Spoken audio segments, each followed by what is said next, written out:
Elappully മദ്യനിർമ്മാണശാലയുമായി LDF മുന്നോട്ട്. കുടിവെള്ളത്തെയും കൃഷിയെയും ബാധിക്കാത്ത രീതിയിൽ പദ്ധതിയുമായി മുന്നോട്ടു പോകും.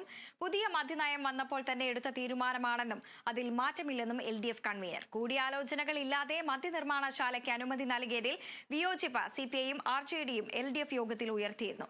ഘടകകക്ഷികളുടെ എതിർപ്പ് LDF യോഗത്തിൽ ചർച്ച ചെയ്ത് ധാരണയിലെത്തിയെന്ന് LDF കൺവീനർ TP രാമകൃഷ്ണൻ പറഞ്ഞു.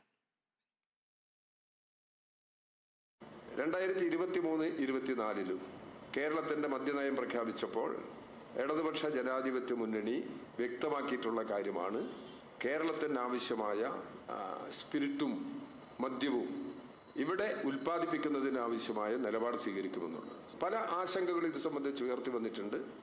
കുടിവെള്ളത്തെ ബാധിക്കുമോ, കൃഷിയെ ബാധിക്കുമോ? ഒരു തരത്തിലും കുടിവെള്ളത്തെയും കൃഷിയെയും ബാധിക്കാത്ത നിലയിലായിരിക്കണം ഇതുപോലുള്ള പദ്ധതികൾ മുന്നോട്ട് കൊണ്ടുപോകേണ്ടത് എന്നുള്ളതാണ് ഇടതുപക്ഷ ജനാധിപത്യ മുന്നണിയുടെ നിലപാട്. ഈ കാര്യത്തിലും ഇടതുപക്ഷ ജനാധിപത്യ മുന്നണി ഈ പ്രശ്നത്തിൽ വ്യക്തത വരുത്തി മുമ്പോട്ട് പോവുകയാണ്. ഞാനിപ്പോൾ പറയുന്നത് ഇടതുപക്ഷ ജനാധിപത്യ മുന്നണിയുടെ പൊതു നിലപാടാണ്. ഇടതുപക്ഷ ജനാധിപത്യ മുന്നണി യോഗം ചേർന്ന് കഴിഞ്ഞാൽ എന്തോ സംഭവിക്കാൻ പോകുന്നതെന്നൊക്കെയാണല്ലോ നിങ്ങളിൽ പലരും അങ്ങനെ ഒരു ചിത്രമാണല്ലോ സൃഷ്ടിച്ചിരിക്കുന്നത്. അത് അക്കൂട്ടത്തിൽ പെടുത്തിയാൽ മതി.